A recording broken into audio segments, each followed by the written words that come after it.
Beautiful. Well, listen, man, thanks for taking the time to do this. I absolutely appreciate it. First things first, man. How's your day going? Oh, it's good. It's going great. How about yourself? Yeah. I've not been awake for long, so this is pretty much the first major thing I'm doing today. For the day? Basically. Well, no, after this, I've got like 20 odd reviews I need to put up on the website that have been written and just need to be edited and stuff like that. But that's right. That's just laborious, slow work that, put some music on and carry on. Wow, there's a lot of pressure to be the first man of the day or the first person of the day getting it. Yeah. It'll be all right. It'll be all right. I gotta ask them, man, because obviously opposite ends of the world here. How's life in Australia at the moment in regards to, the COVID times, man? Yeah, look, it's so deep into a lockdown at the moment. We're in Sydney, so we're currently probably 3.5. I actually have fully lost track, but I think it's about 3.5 months of lockdown. And it's just weird. We're pretty much at that point where we're just waiting on vaccination rates and stuff like that. But it's just hard to comment on, to be honest. Like, it's just getting so strange. It's that sort of blur that you just like can't really put a finger on explaining. Like, it's without words, I think, a lot of it. But yeah, man, I'm just totally like, I don't know. Yeah, it's just like without. When it's been going on that long, I imagine it's just become normal almost to a degree. Yeah, that's it. That's what I mean. It's like, and what's so normal about it is nothing.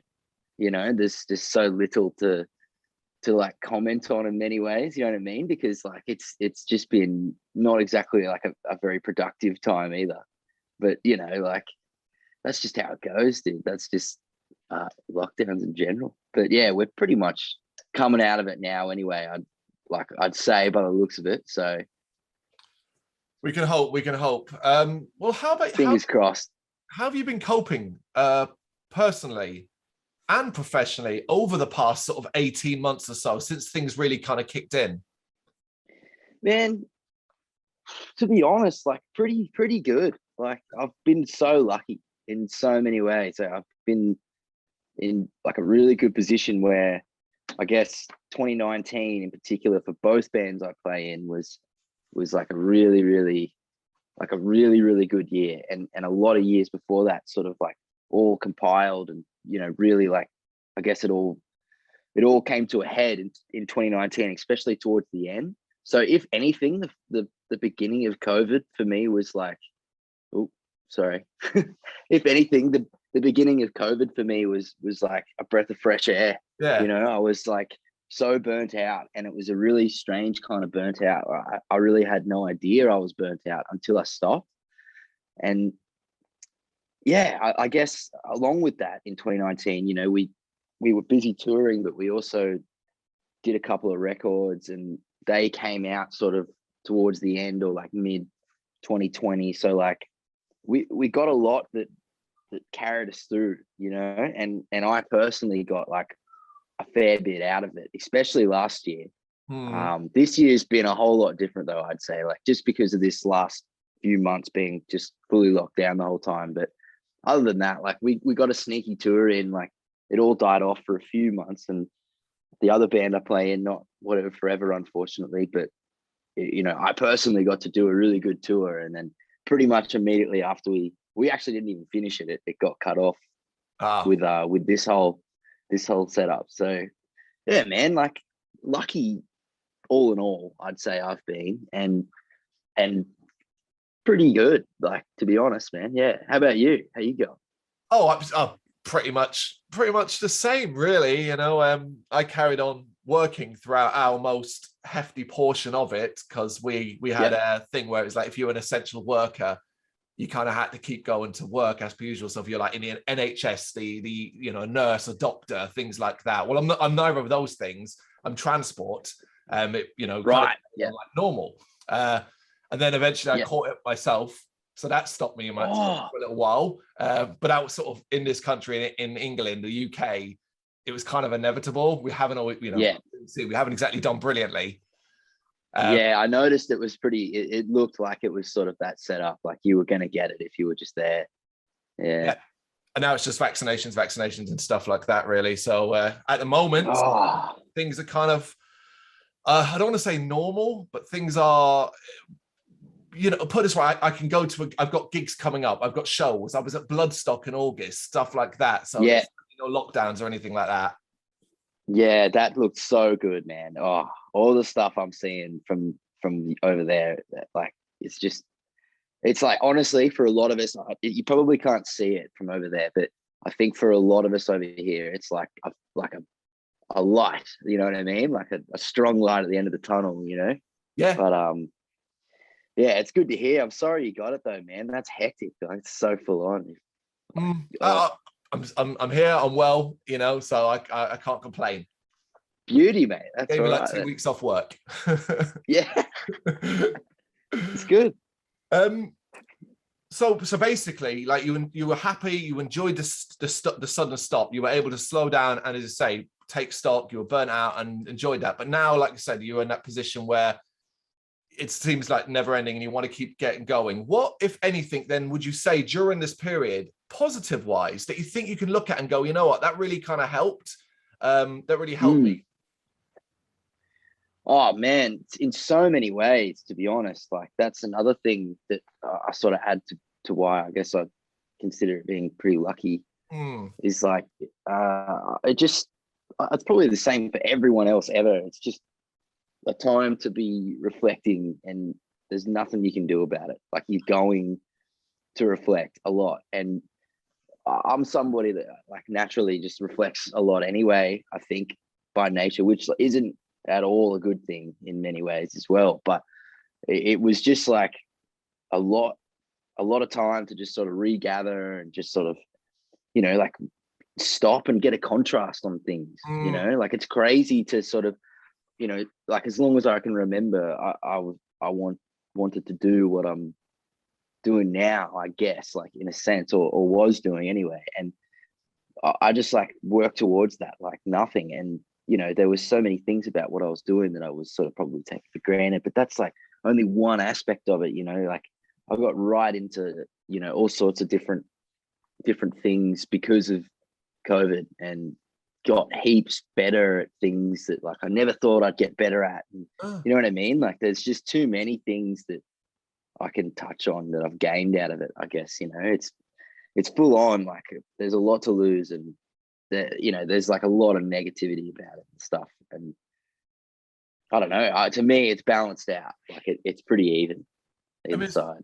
It is great to hear, because, I mean, you know, from the smallest band to the biggest band in the entire world, everyone was affected by this in some way, whether it be in touring couldn't go, whether it's releasing music, getting vinyl together. It's been, so any positives that can come out of it, it's just good to hear. Yeah, it's hectic, man. Like, everyone ever got affected, you know, in such a gnarly way, you know.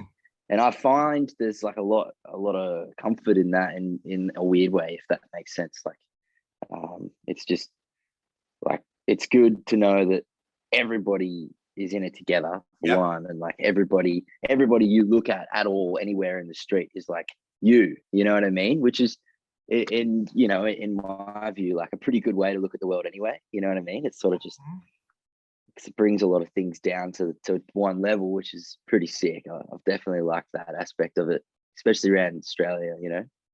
The things that you've learned, the things you've been able to do, and the things you've taken from this period, if and when things sort of get back to some sort of normality, are you confident you'll be able to keep that up and continue in that same mind frame, particularly when like touring comes back and all of that? It's scary, man. I'm sure you've got the same feeling about some of that stuff. Like, I've got a lot of resistance to it, you know. There's a lot of like stigma you put about yourself, whether or not like you can actually still do that shit, you know. Like, I think about it all the time, like, because I've really played like the least amount of my instruments in my life, you know, so far since learning them and playing them, like in this period of COVID, you know. And it's definitely like a recipe to sort of like really question whether or not, like, you know, is that really me? It becomes about like identity and stuff like that. It's definitely a weird one. And like, I think the same about, some of the stuff that like I'm even doing now, where, when it comes back, like, oh my God, you know, if I'm going to be touring and doing music like I was, like, that was so stressful and full on, like all this other stuff was just going to die in the ass, you know, like it's going to be an interesting time when it really does come back, you know. I think if you're that into what you've been doing outside and around it, you'll find a balance. You'll find something that works. You do, yeah. It's sort of what instinctively comes out of us, right? Like that's what everybody sort of just gravitates towards, you know, hopefully anyway. Talking about Whatever Forever specifically, did you feel or do you think that the growth of the band was stunted by this period? Or do you think you guys have managed to kind of ride the wave and get to this point where we're now in September and the release and the latest single and so on? It's a real tricky one, man. Like with Whatever Forever, it's been like a strange time for us, I guess, because in the period, so much went on anyway, within our band and as a group and stuff. So it's been quite good, even though we've pretty much dropped off the face of the earth, like around the time COVID was at its worst, you know. We've somehow we weren't even really looking, you know, even for us, like personally within the band, like a lot of it sort of died off for a while so that we could regather. And, you know, we'd done a lot of the work that needed to be done, you know, as a new group, because we had a pretty large change as members. And, you know, pretty much just, yeah, I don't know, we got crazy lucky somehow, man. It went really well. We just plateaued and stayed the same. And I guess more people listen to music all the time and more people having time to just suss stuff out. Like, you know, it's definitely apparent. It's definitely happening. And for us, it's like, yeah, definitely been good. And then releasing this new song a couple of weeks ago, it was, you know, that's a perfect indication that, you know, to see whether that's sort of true or whether or not it's just, I don't know, people just skimming across on a playlist or something, you know. But it was definitely, yeah. I mean, it's a good barometer. I agree with what you're saying. I get what you're saying. It's a good barometer as well to kind of see if people remember you. Yeah, that's it. That's it, man. You know, like it's a weird feeling to think that people do, to be honest. Like I wouldn't expect them to. Talking of which, man, I mean, the Australian rock and metal scene, it certainly gets a fair bit more attention these days than it once did. You know, the music that's coming out of your country, though obviously there's always a lot more work to be done. Now, with that in mind, can you give us a little bit of background on Whatever Forever? Like, for example, how did you get started? What were your early goals? And where do you kind of draw some of your inspirations from? I realize that's quite a huge question, so you can keep it as brief and tight as you want. I love it, mate. I love that question, to be honest. It's great.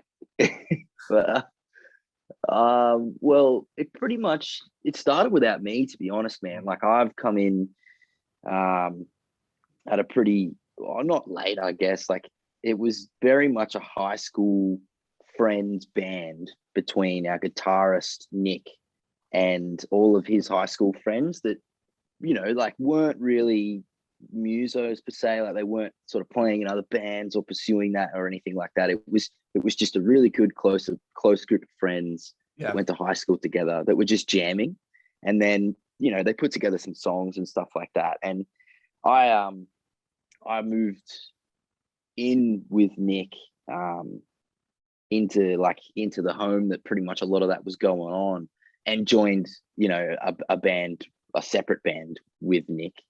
And I pretty much just became good friends with everybody. And like, it was the sort of thing where there was a pool of people, and we would just pick and choose who would play, you know, the night for the show. Like it was really not at all a serious thing. Like somehow, because Nick and I's other band were, you know, we were doing like a fair bit at the time, we sort of got a few shows out of it, I think. And all those shows were sort of just like winged completely, even down to the people that played them. You know, it was just sort of like, oh, I can't do it, or you could do it. You know, there was probably like a good like 7 or 8 of us that would just sort of like chop and change, and I was one of them. You know, being a guitarist and a drummer, I was sort of like, just over time, as time went on, I just started filling in and just sort of like, I guess, just become like a member without being a member. There was sort of a core group, and they'd go and do the records and stuff, and then, you know, but Nick obviously was like a complete core member and wrote pretty much all the music because he was very much sort of like in another band and quite busy as a musician himself. And eventually it just sort of began to, you know, things began to change with our age. We were early 20s and stuff, and we just sort of decided to sort of get it a bit serious. You know, we just really loved it. Like it was obvious that a few of us were like all about, you know, making it happen and doing more of it and playing more shows and better shows and stuff like that. So we just sort of battened down and just decided that we just like, yeah, we just sort of make it like a dead set thing. And then our bassist Rudsy, he just sort of come into it because the other band that Nick and I are in, he's our full-time photographer. So he's sort of basically like, you know, somebody that we spend a shitload of time with. Yeah. And also shares, you know, like we just all share all interests, especially musically across the board, and down to our roots. Like they're all like, we didn't grow up together, the three of us, but we sort of might as well have, sort of thing. And a lot of that was like, you know, Linkin Park is like a big one that I always bring up as like a good example of something we all, I think, subconsciously, like, you know, we're leaning towards is what this band is, like a huge inspiration these days for us is My Ticket Home, and sort of like their later stuff. Okay. I don't know, man. There's all sorts of bands. Like we really love Deftones and try to like implement a lot of that, but a lot of it sort of started with sort of like a worship of like Have Heart and Modern Baseball, and like even, you know, back in the day when Story So Far and Basement in particular, like a massive one, Balance Composure and bands like that, when that was all a really thriving scene, that was very much sort of like what we were all super attached to over here. And there was fuck all of it going on in Australia too. There was a few bands that started kicking off pretty hard, with a lot of basement tours that started coming through and stuff like that. But yeah, it's pretty much just like a, you know, a tip of the hat to like everything we love, and then just sort of at the end of the day, probably Linkin Park closer. There are worse bands you could certainly point at and say there's a major inspiration, you know, only holding man. One of the greatest vocalists in the entire world. Yeah, for sure. And like, I don't know, the weirdest thing about all that is that I think we all sort of realized that not too long ago. Like we all just sort of started, or one of us, I forget, like we just sort of started listening to Linkin Park as a group, you know, and we just started realizing like, wow, like we all loved it as kids. Like this was so good. How did we all forget how much we loved it? But B, it's so much better than we thought, even though we thought it was so good, you know? And it's like, I don't know, we just sort of almost realized that it's definitely sort of like subconsciously steered ship, you know? Like without us knowing, we sort of ended up somewhere that's sort of just trying to do that. Because as kids, it was just like unreal. It scratched an itch, man. But no, absolutely. I mean, I don't want to show my age, but my entry point into heavier music started with Linkin Park. So, you know. Bro, they were the best, man. 100%. What about musical inspirations? Not so much bands, more like when it comes to writing. Is it what do you kind of look at? Is it you just draw from any pool that's available, or is it more personalized than that? Well, I think it's changed over time. We've learned a lot with that, because I think it's very easy to do a record and then, you know, really not sort of skim over it with like a really, I guess, like clear view and honest view about like whether or not you like it. And it's easy to put something like that out and then hate it so much so quickly, you know. And I think over time, like without knowing it, you sort of just learn from that. And yeah, like we definitely like really Sorry, man, I fully lost my train of thought there. Eh? What was the question? Sorry. That's all right. It's about what's where you sort of draw your inspirations from musically. Is it the wider world? Is it the issues you see in the news? Oh, Is it yeah. personal? Man, it's definitely pretty personal. Like, yeah, like I was saying before, we've fucked that up many times before, and I feel like the personal side of things is the way to go, because if you put something out that's personal, like, it can only be a rough time, you know, in a good way, if that makes sense. Like, if you can put something together that sort of hits hard and sort of, you know, was almost difficult to write, it's going to be sort of difficult to play, I guess, in a weird way, or in like a, I guess, like cathartic way, you know. And I feel like for us, that's sort of what we want to blend with, like, cool music that we feel is just sort of like, I don't know, satisfying, you know, cool riffs and like a very subtle essence of groove and things like that. Like, it's something that just sort of is so fun, you know. If you can get something super personal and tie that in, it just sort of, yeah, man, it hits the spot like nothing else, you know. And it's not easy either, so that's also another thing that's very fulfilling about it too. So it goes back to the Linkin Park thing. You want to basically make music that you can move to, you can certainly move to, but you can also feel to. Oh, that's it. They just absolutely nailed that to a T. I think that's fully it, really, isn't it? Like, simply put. Yeah. I mean, obviously, you've been building a formidable reputation throughout Australia. Each release seems to have had a sort of positive forward effect. But now we have I Need You More Than You Know, the latest single. How did this one come about? Well, like I was saying before, we had like a pretty giant member change, and that pretty much come off like I guess like a style, like an angle of like what direction of music we were going to have. Like, there was a bit of a difference between some members, plus many other things and all sorts of stuff, but it was very much like a natural thing for it to all end up where it is now as the three of us. Like, it's very much sort of what I can imagine, and what I'm sure the rest of us can as well, like what was, I guess, always going to happen, or what we maybe all wanted to happen, I guess. I don't know, man. Like, it's a good change, nevertheless. But we pretty much just did a record off the back of that, off with a bunch of music that we really, really liked, that was always sitting pretty deep in the background, or we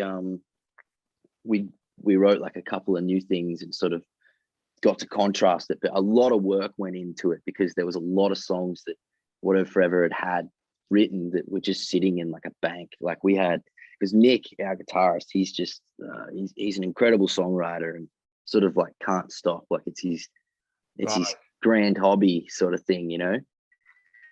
And he just puts songs together that like could work, or do work, or should work, or, you know, just work all the time. And yeah, it was just awesome to sort of like really hone in on what we liked, contrasting all of that with what we might like now and what we're sort of writing now. And that's pretty much what we did. And we put an EP together and then recorded that in December 2020. Yep. And that's this song. That song is the first single we'll be releasing off that EP. So that's yeah, it's like super exciting, man. It's closer to home, that's for sure. Do you think because of this EP came out in what, it was January 2020? Was about January 2020, right? The EP came out. The EP we did before, we're doing a new one though, this off with this single, but that last one I think was, that was January 2020. Yeah, far out, dude. COVID whacked. Almost bookends it, right?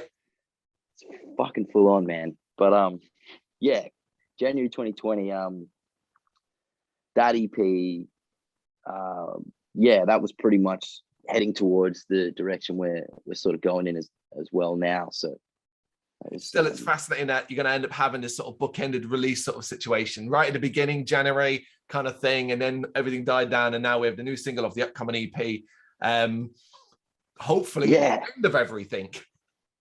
Oh, dude, I'm fucking hoping so. Like it's just, I don't know. Like a lot of this it's very much not real without the shows and without the constant sort of like practicing for shows and I don't know.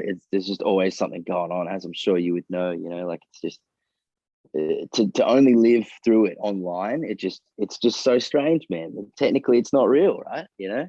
Well, that they're living for it online. The single's been out since September 3rd. How have you been paying much attention to the reaction to people's chatter and stuff like that?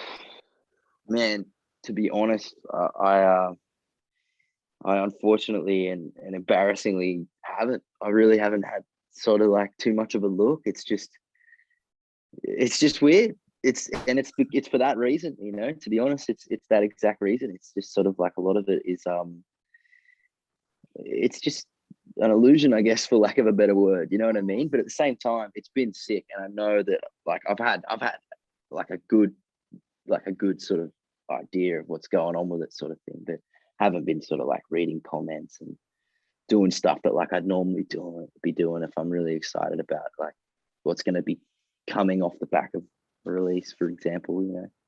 I did a deep trawl of your comment sections this morning just to get an idea of what the world was thinking.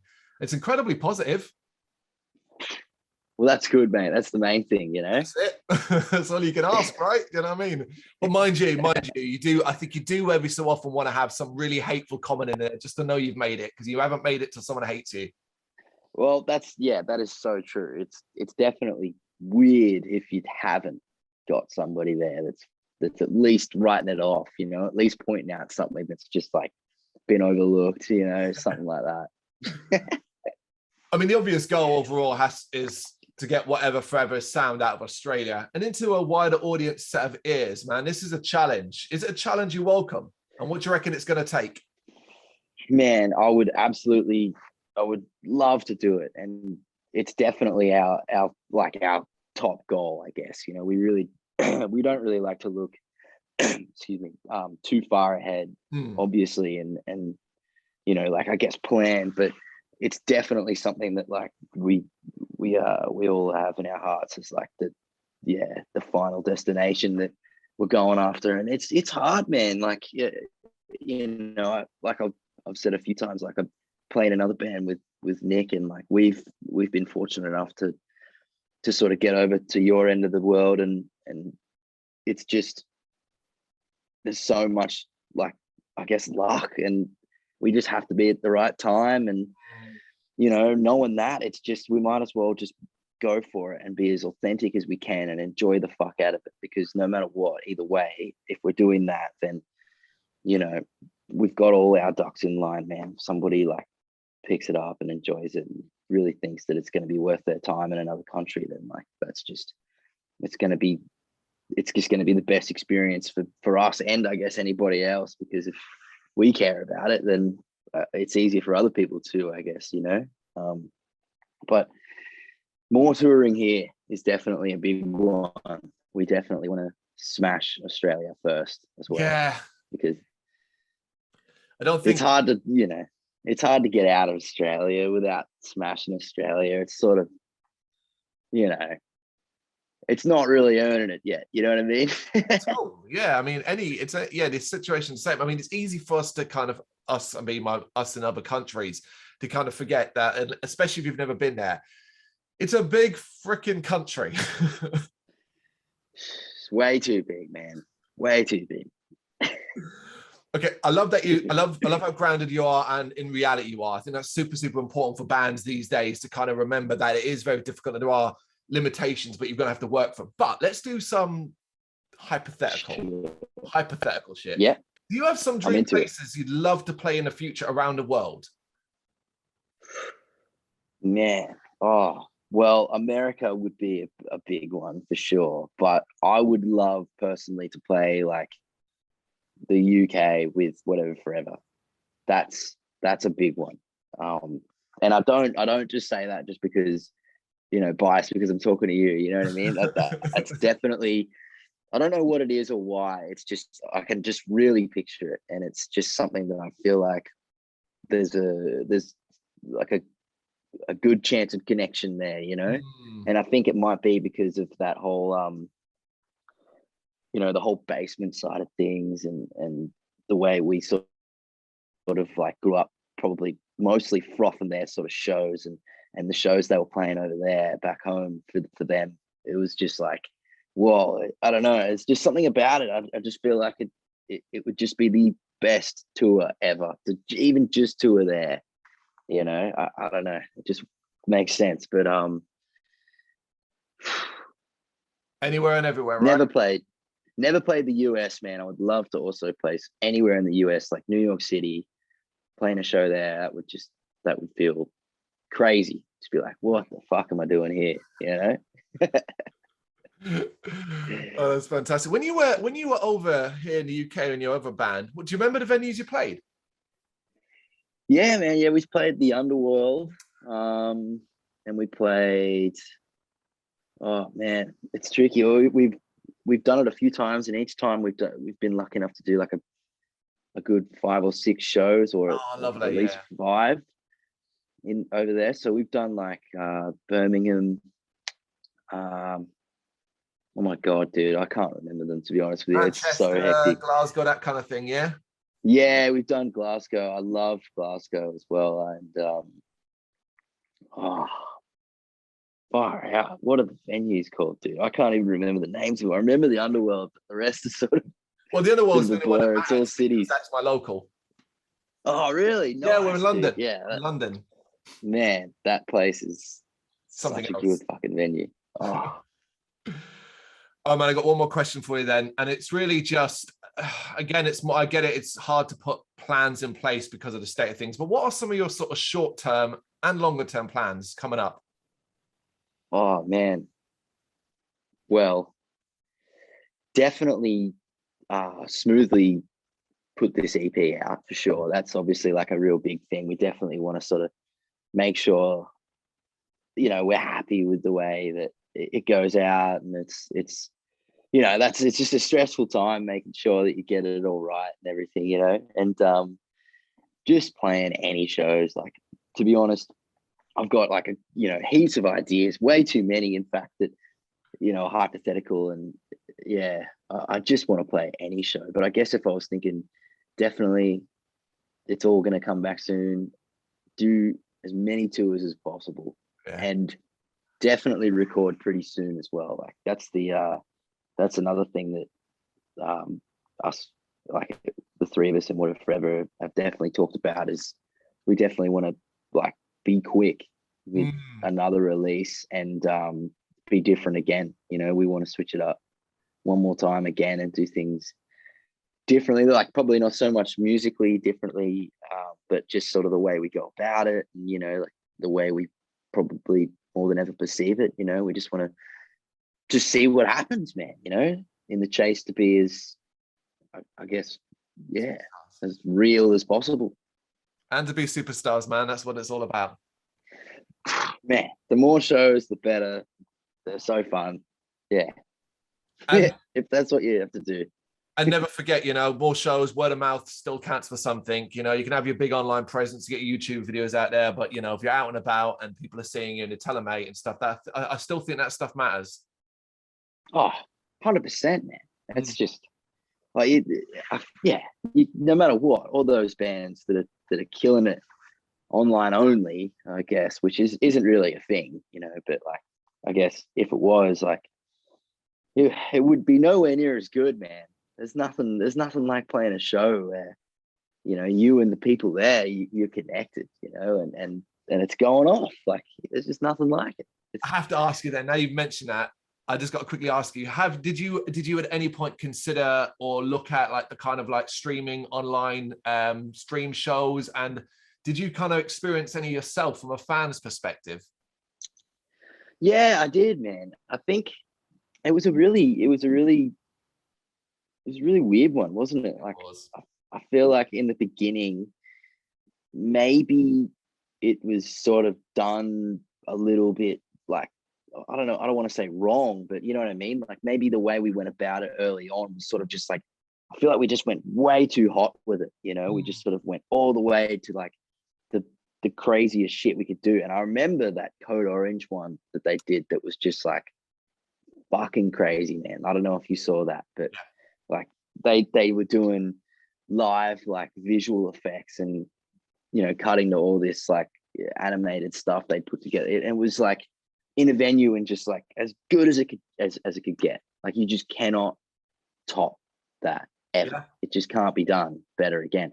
And I feel like after that, you know, especially if you're a heavy band, it's sort of just like you're just going to land somewhere below that, near it maybe, or something, you know. But I don't know, man. It just wasn't appealing, you know. I love the idea of it, just to like hang with the lads and just like play and just, you know, be a band. And just, I love that idea. And then like obviously so much would go into it, so it would definitely be a great project for like such a quiet and, you know, showless time.